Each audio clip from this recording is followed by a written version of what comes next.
Hello, and welcome to Begin Together, a podcast for couples who are healing from infidelity. I am your host, Janae Lindsay, and I'm so grateful to be here this morning chatting with you, whatever time of day it is for you that you're listening to this. But I just felt this morning that it might be really helpful to run through Dr. Omar Minwalla's paper about the 10 steps to building a secret sexual basement. This is a guide for men to understanding infidelity as abuse, specifically because his work primarily involved men.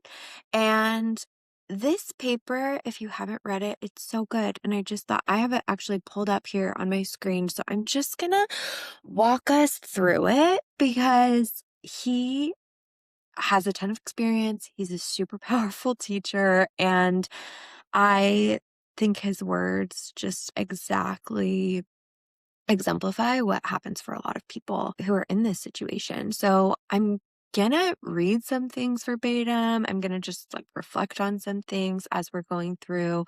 But it's called The Blueprint for Deceptive Sexuality 10 Steps to Building a Secret Sexual Basement, a guide for men to understanding infidelity as abuse. I will link this also in the notes so that if you haven't read it, you can go through and read it. And again, this is from Dr. Omar Minwalla.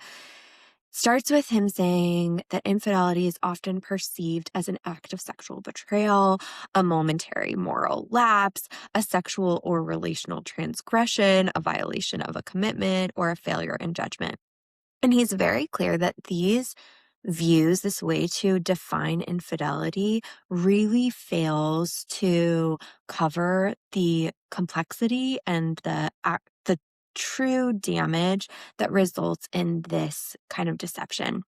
Infidelity isn't just about the sexual or emotional behavior itself. It's so much deeper and a really massive form of manipulating someone's reality. That's also happening when cheating is going on. Something that begins as a violation of sexual boundaries and a breach of trust turns into his metaphor of the secret sexual basement that is built underneath the home. It's beneath the foundation of the relationship. This hidden space, these are his words, this hidden space and covert operation warp the reality of everyone involved, particularly the intimate partner who remains unaware of the growing secrets beneath them.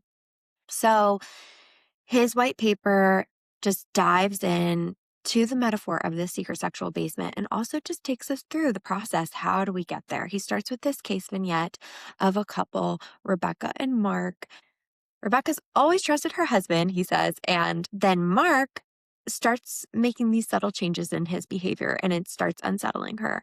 And one night, Mark comes home late and Rebecca asks, "Where are you?" And Mark is totally composed and he just tells her it was at his mom's.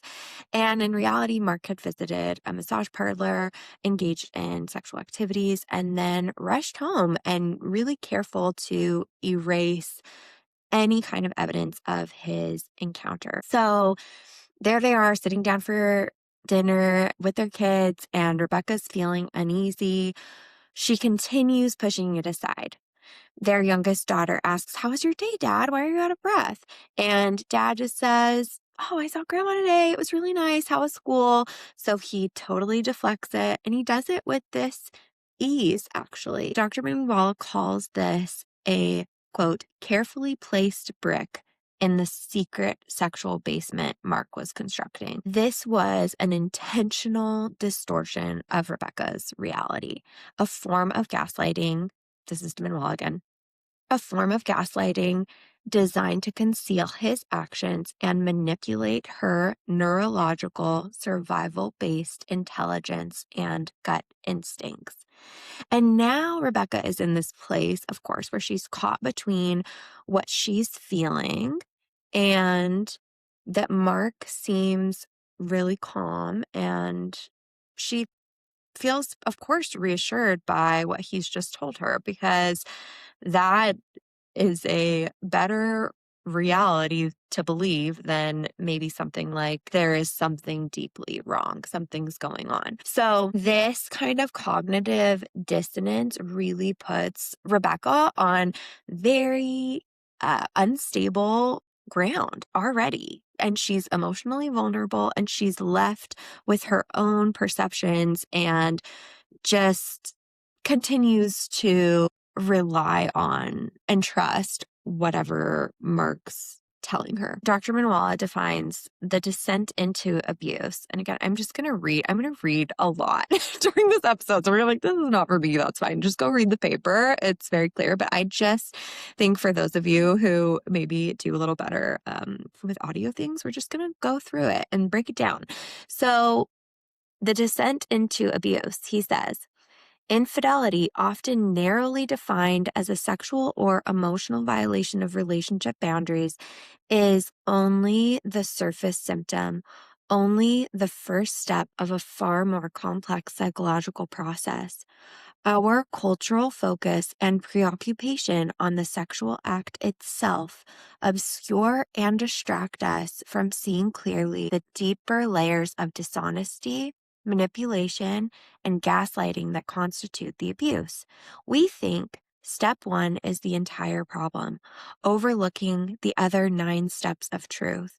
The 10 steps in this white paper illuminate the mechanics of infidelity, a clear and logical progression showing how deceptive sexuality develops from a single act of sexual transgression into a full-scale, covert psychological operation, a sustained pattern of psychological abuse. Each step builds on the previous, constructing a secret basement of deception beneath the surface of relational life, covertly and progressively shaping and controlling the emotional, psychological, and relational reality above.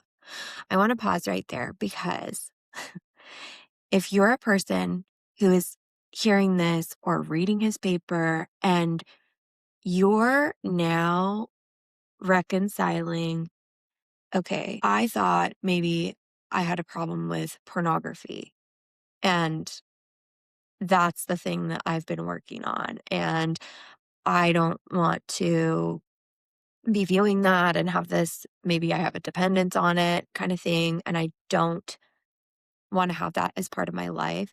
And now you're reading something that's essentially saying this isn't just about the sexual act itself.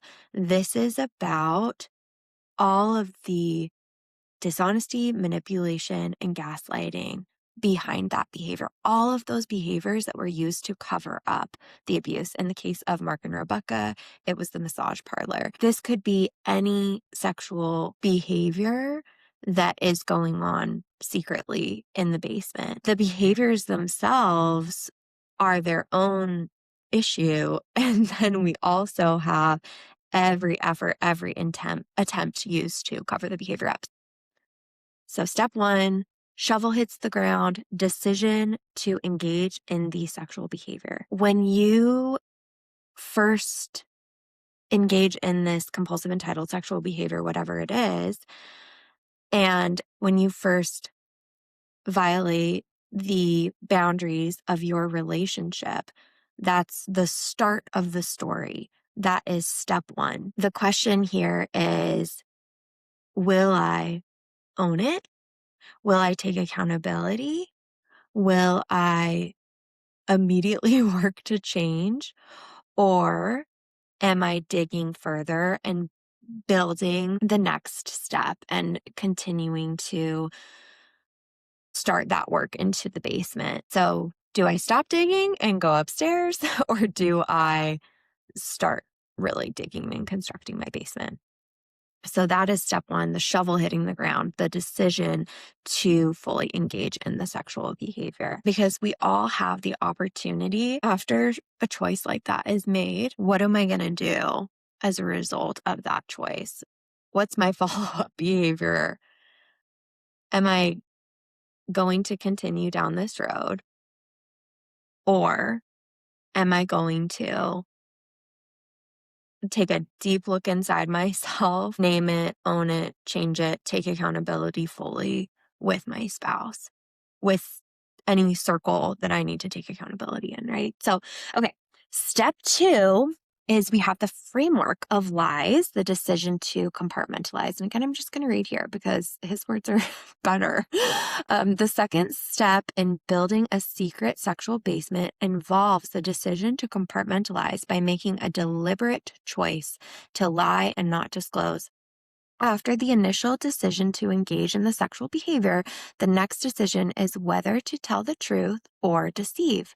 This is the moment when the walls of the basement are framed. By choosing to lie, the person creates a hidden compartment, an alternate reality where their actions remain concealed from their partner and the people upstairs. While some people might struggle with the compulsivity problem, so the difficulty controlling their behaviors, controlling any kind of sexual urge, responding effectively to triggers, all of that, they still always have the option every single time to go back upstairs and speak with truth. That is always a choice in this. So in Mark's case, he names, I'll keep reading. In Mark's case, after returning from the massage parlor, he made a conscious decision to hide his actions. When Rebecca asked him where he had been, Mark could have been honest and sought to repair the breach of trust caused by his infidelity. Instead, he chose to lie, claiming that he had visited his mother. This was not just a simple lie. It was the construction of a secret space in which his sexual behavior could be hidden and stay apart from the life he shared with Rebecca. Let's go back to something like our pornography example. Maybe your secret sexual behavior is pornography, and there can even be a general societal acceptance and encouragement of it. I've seen sex therapists encourage porn within the context of the relationship, even though that's not actually research backed and supports relationships long term, but whatever, like sidebar. Anyway, so let's look at something like porn and let's look at the behavior that would build that framework and start building those walls. It might not be something like, oh, I was at my mom's house, but the lie could be something like, oh, what have you been up to? Right? What have you been up to? Oh, I've been working on this project, or I've been catching up on all my email, whatever it is. And you might be doing a little bit of a self, assessment listening to this and might go, no, I didn't lie. I didn't lie. Lying by omission is still a lie, right? So, oh, my wife never really asked what I was doing after she went to bed. She never really asked me. Well, the baseline assumption is that you're not violating the agreements that you've made in your marriage, right? Like that's the baseline assumption here. A lie by omission is still a lie. And I think a lot of times it can be easy to maybe let ourselves off of the hook a little bit by telling ourselves that story. Like, I never overtly lied. Okay. A lie by omission is still a lie. That's just it's a good takeaway for all of us, right? Anyway, okay. I'm going to keep reading. Compartmentalization allows for the creation of two distinct realities, the persona in the life shared with the partner and the secret life hidden in the basement.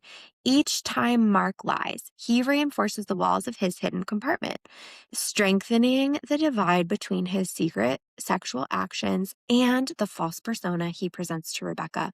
Over time, this deception becomes routine and the hidden basement grows larger, separating Mark's true self from the person he pretends to be, the mask he wears upstairs. Okay.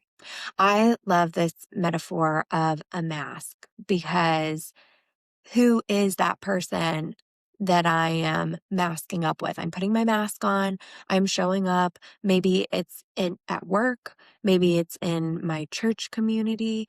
And I've got to make sure that this mask works really hard to protect the basement.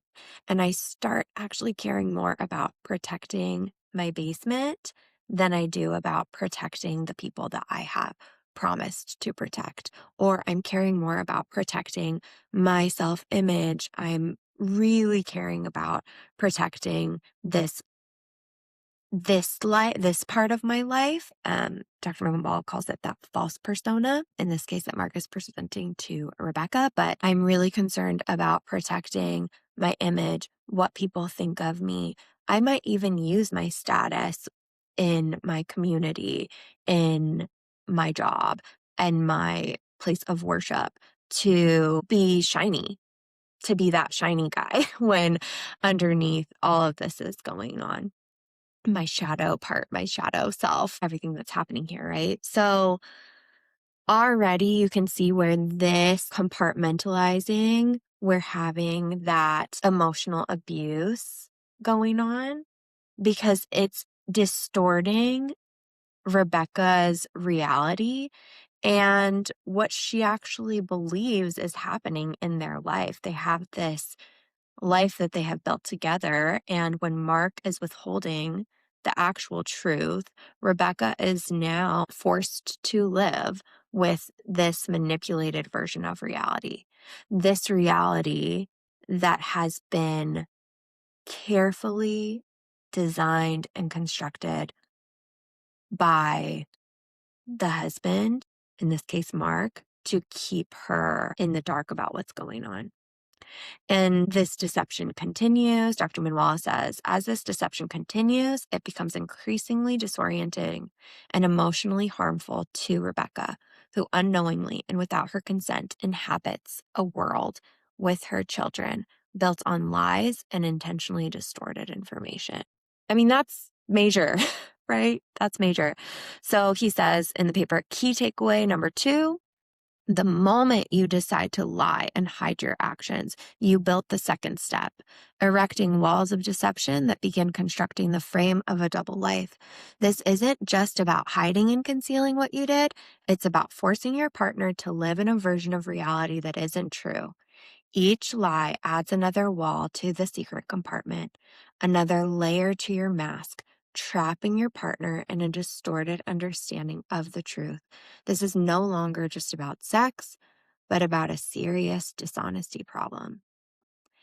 And I think if you're a person who has lived this reality, if you're a person who's lived the reality of building the basement, there is, of course, this level of needing to lie to your own self or convince your own self that what is happening is okay, that this creation of two separate realities is okay. So there's a lot of heaviness, I think, and it takes a lot of willingness to name this as abusive because you've been telling yourself that story for so long, also, that this is somehow okay. You've had to find your ways of justifying it and reconciling it with your own self. And so I think the process of really looking close at that, looking at the injuries, looking at the harm, one, it takes so much humility and willingness. And two, of course, you're going to want to close your eyes and you're not going to want to look because it's so painful. And I think it's really painful to start asking, like, oh my goodness, what does this mean about me? And who am I as a person? And I think one of the things as you're doing that kind of work that you can ground yourself in is that, okay, what's true about me right now is that I am a person who is practicing humility and having willingness and eyes to see clearly. I am a person who's willing to do this work and it's so, so, so painful and it's so heavy and I'm noticing my own defenses. I see them come up and it hurts and I don't want to believe these things about my own self. And also look at what this actually means about you too, that you're a person who's willing to own it, to name it, to turn towards it, and to build those integrity muscles in the process because this is some heavy lifting. It's really heavy lifting. And that's where I just have so much honor and gratitude for the men who are doing this work. I work with both. I work with, you know, men who are healing from this and who have engaged in this sexual secrecy and all the things that come with it. And then I work with betrayed partners. And when I'm working with a betrayed partner, and I know also that her husband is trying, like, I'm picturing this couple as a whole. And of course, I'm in her corner. She is my client, but I am in his corner too, 100%. And want that healing so much for him and have a deep amount of honor, care, respect, and love truly for the person who is showing up with this kind of humility, willingness to learn and to grow and to be better. We're looking at a very specific problem, I know, of building a basement and having a basement. But so much of this is life work. It's life work to be a person who's living more in alignment with our values, to be a person with integrity. It's life work to practice being a person who can have accountability and humility and change things that are sometimes really deep ingrained patterns. This is life stuff, It might not be a secret sexual basement that somebody's working on, but every person, all of us, can use more self-examination in a way that propels us forward to change and grow. Every one of us can use more accountability, humility, willingness, right? All of that. So it's good life stuff. So anyway, just if you're feeling some shame come up, know that yes, that makes sense. And yes, that's normal. And also, you're a person who's even willing to listen to this right now. So that says something about you. Okay. So, okay. Step 3, back to Dr. Minwalla's paper. Step 3 is hidden blueprint, commanding a covert psychological operation. He says, the third step in building a secret sexual life is committing to lead a covert psychological operation, a deliberate, organized agenda to keep the hidden basement invisible to your partner and family over the long haul. Deception now extends beyond sporadic lies. It becomes a sustained, calculated strategy to control information, reshape perceptions, and ensure that the hidden world below remains concealed. This covert operation allows the deceiver to lead a dual existence, a persona in plain sight upstairs, and a secret life concealed in the basement. So he says the primary goal here is to maintain 2 realities: the visible world shared with the partner, family, and social circle, and the unseen basement where the hidden desires reside. The aim may not be to actively harm those upstairs, but it is to withhold crucial, life-altering information, intentionally shaping their experiences and manipulating their reality. Over time, this operation transforms into an all-encompassing campaign of psychological manipulation, effectively a form of domestic information warfare designed to prevent those upstairs from uncovering the truth of their relationship, family, or life. So, for Mark, this covert operation was no longer just about keeping secrets. It was a constant, intentional campaign to maintain the illusion of normalcy. Lies like the one about visiting his mother became tactical maneuvers, not random cover-ups. Each lie was meticulously crafted to ensure that Rebecca and the children would remain oblivious to the basement's existence. Mark controlled what Rebecca and the family perceived and believed, molding their understanding of reality to fit his hidden agenda. In this psychological operation, Rebecca and the children were not individuals to be valued, respected, and included. They became obstacles in a plan he was just determined to protect. Whew, wow. Okay.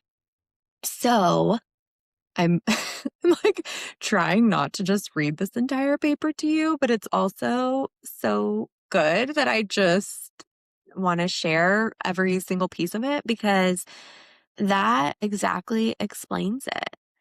And it does. It takes a level of being so intentional, being so vigilant to cover up any kind of clues that Rebecca could find. It takes hypervigilance almost to keep this basement protected. And every single lie that's told has to be inscrutable. Every single lie that's told has to be something that is complete and that it's believable. And Meanwhile, Rebecca's instincts might be sounding that alarm occasionally, but she keeps having Mark's story to soothe her and put those doubts at ease. This kind of manipulation, I'm just going to read this.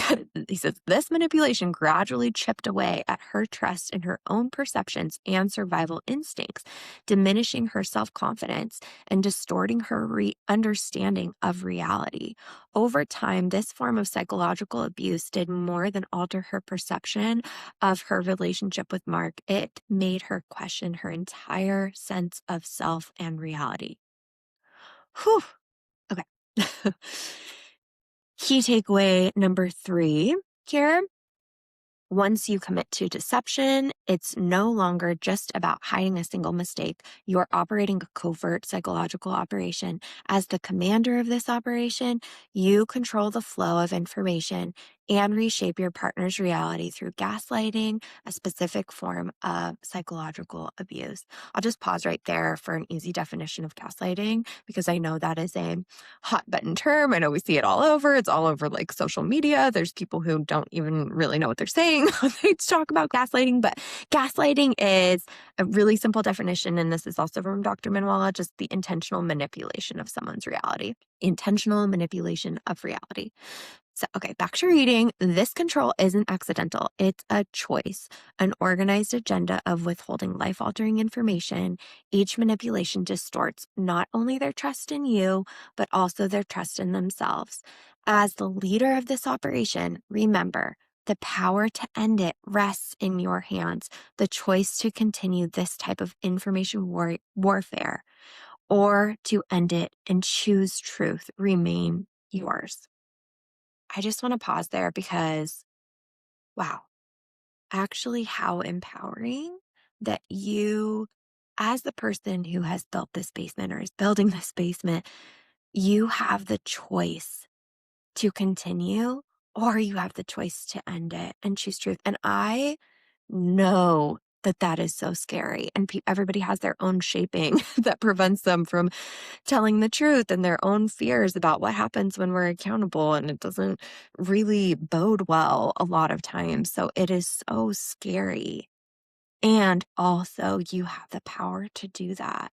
And also, you can do things that are scary and hard. Anyway, and I know that is simplifying it because this is significant. I love that part. Like the choice, it's a choice. You get to choose. Do not let anybody convince you that the choice is not yours or that you somehow have been victim enough that you don't get to choose something different because you do. You have the power to choose and do something different. Okay, number 4.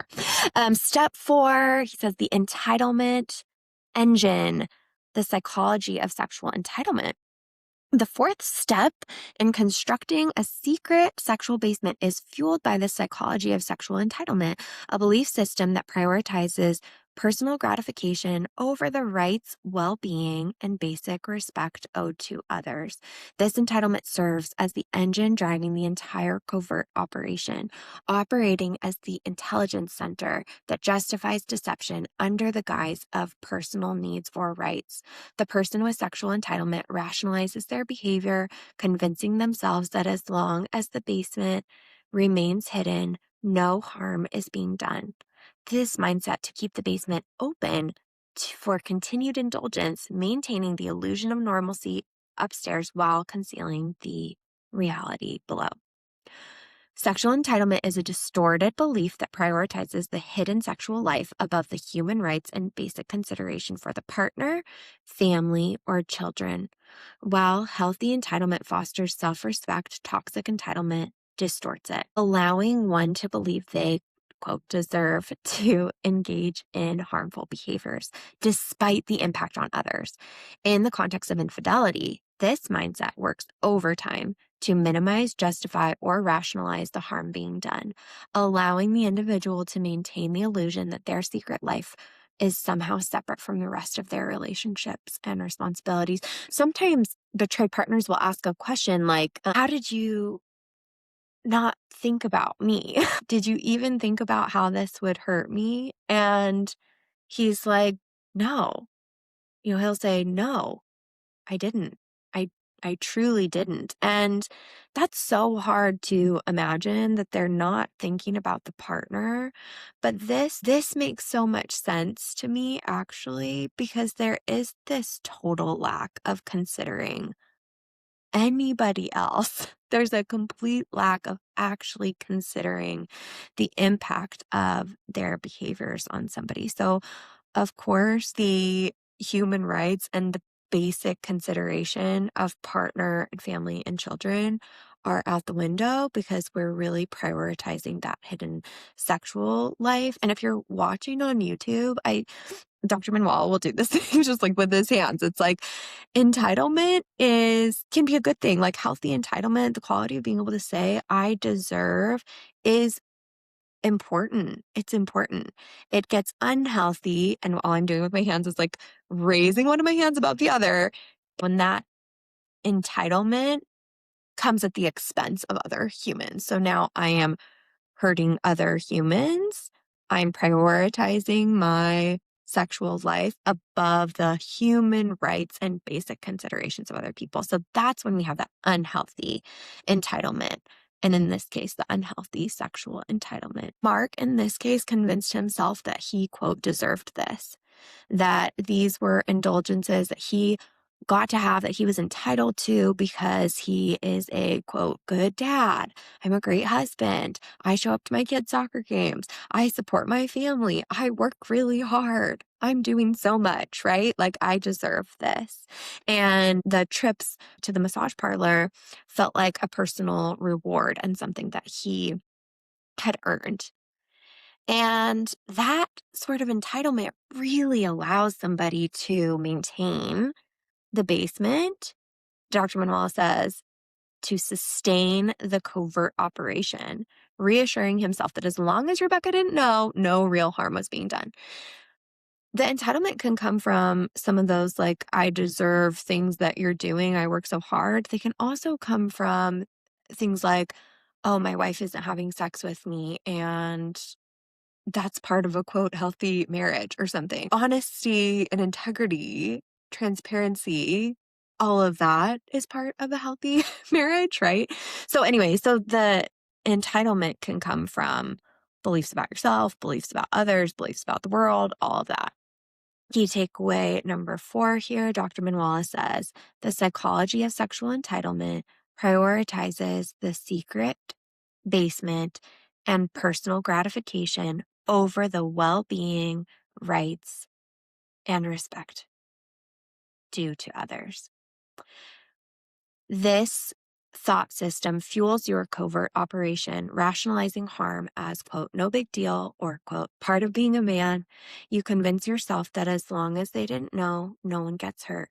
Entitlement gives you the green light to sustain the operation, continually choosing the basement over the people upstairs. You can read a whole ton more about entitlement and the psychology of I deserve, and specifically something like male sexual entitlement. There's a lot out there that you can, do a lot of your own learning, but you might just kind of reflect like, what were some of the beliefs that I had? What were some of the things that I told myself that made it okay for me to engage in this behavior?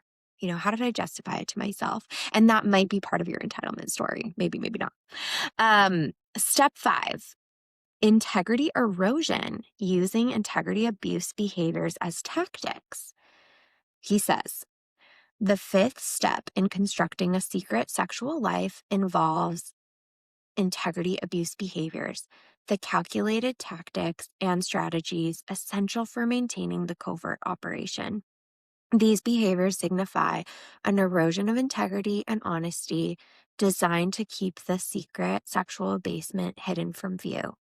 Integrity abuse behaviors such as lying, omitting the truth, and manipulating the partner's perception of reality are not isolated lapses in judgment, but form consistent patterns intended to preserve the divide between the partner's upstairs world and the hidden basement below. These behaviors do more than betray trust. They compromise the very foundation of the relationship, forming ongoing patterns of emotional, relational, and psychological harm. Integrity abuse acts like termites, gnawing away at the structure of the home and steadily weakening the partner's psychological resilience, often without overt signs. Each lie, omission, and act of distortion adds another layer to the walls of deception, further solidifying the secret basement and weakening the psychological health of those above. Though the house may seem intact, the integrity below is crumbling, slowly distorting the reality and well being of those upstairs. Integrity abuse behaviors includes fabricating stories, omitting key details, deflecting, twisting the truth, blaming the victim, lying by omission, and denying responsibility. For Mark, these tactics became reflexive tools he used frequently to prevent Rebecca from discovering his secret life. One evening, when Rebecca returned home unexpectedly, Mark quickly pretended to be folding laundry, covering up the fact that he'd been browsing dating apps.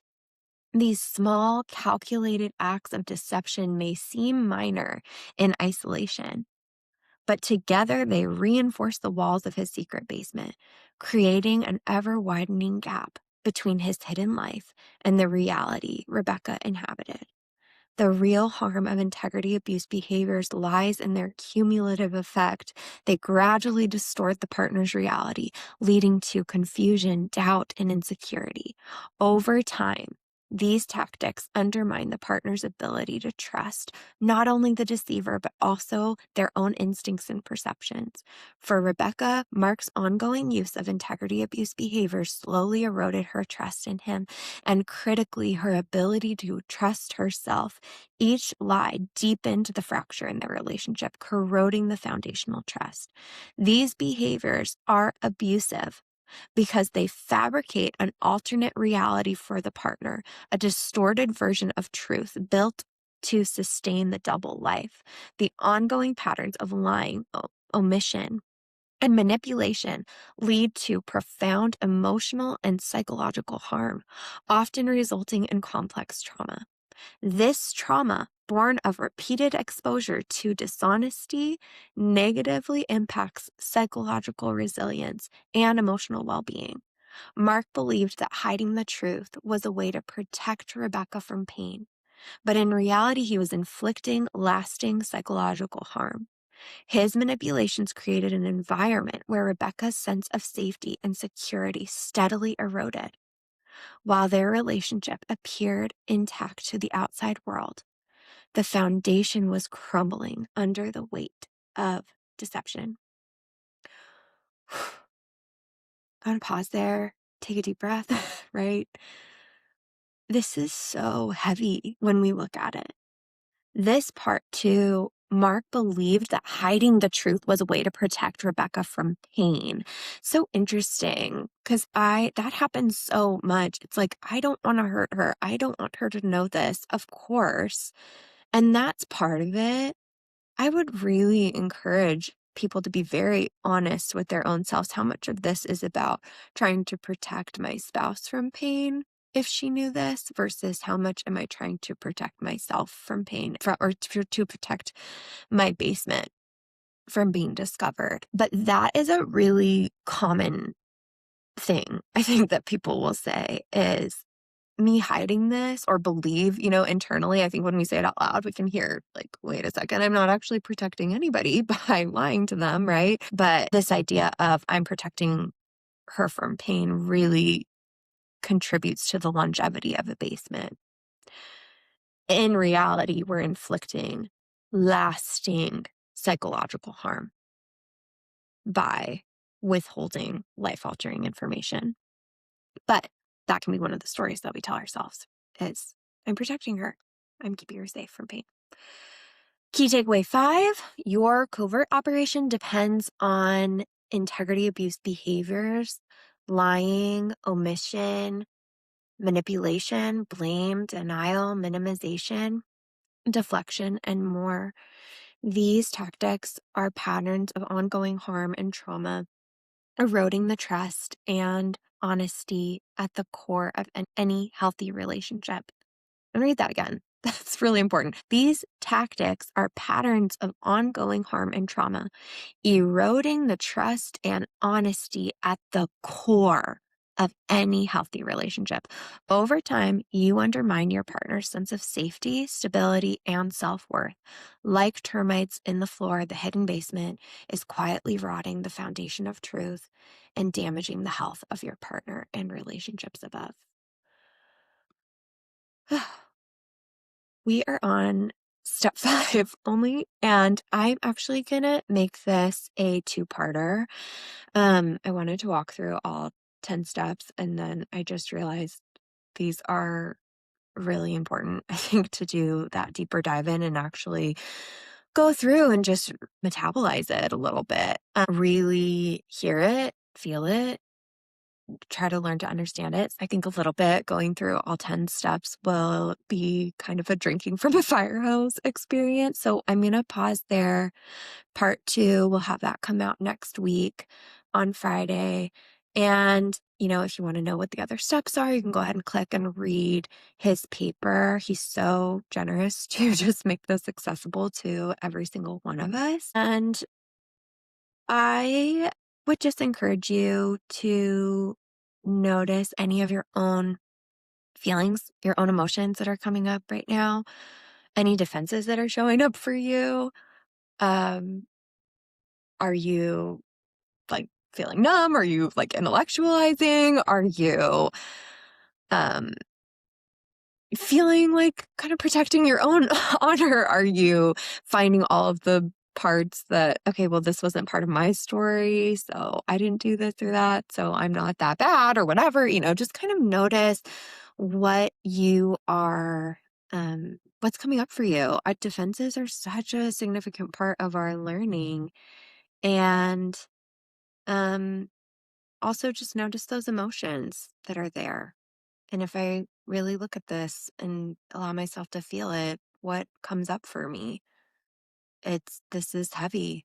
This is heavy and it's painful. And it takes a massive amount of willingness to even turn towards this and to learn about it. And so I deeply honor you for being here. I honor you for your willingness to turn towards these kind of realities, these painful realities of abuse, victim, and trauma existing realities, is Dr. Minwalla's term for it. Abuse, victim, trauma, existing realities. Yeah, because that's what they are. They're realities. And to really heal from this, we have to be willing to look at the whole reality, the whole picture. And so often we might want to just, close our eyes and maybe peek at it a little bit. I'm going to open my eye for a second. I'll look at it. Like, I'll look at the village that I bombed for just a second. And then it's actually too painful. I'm going to close my eyes again. And so thank you for being here. Thank you for your willingness. And sorry we did not get to all 10 steps today. I think they're just really important, and I would love to spend a little more time here. So we will get through 6 through 10 next week. Again, I will link it in the show notes, and I appreciate you. I appreciate your willingness. Reach out to me at Couch Talkers on Instagram if you have any specific questions that you would like to be covered in the podcast. I'm grateful for your time, for listening, whether you're in the car, folding laundry, like whatever's going on for you. And I think for all of us, as we learn more about, practicing having that integrity, practicing being people with humility and willingness and all of that, I truly believe we can make our homes, our families, our communities, the world, a better place, really. So thank you, thank you, thank you again for being here, for listening. I hope this is helpful. Thank you a million times over to Dr. Minwalla for the resources that he's made available to us. And take care, and I will see you in part 2, the next episode. Bye.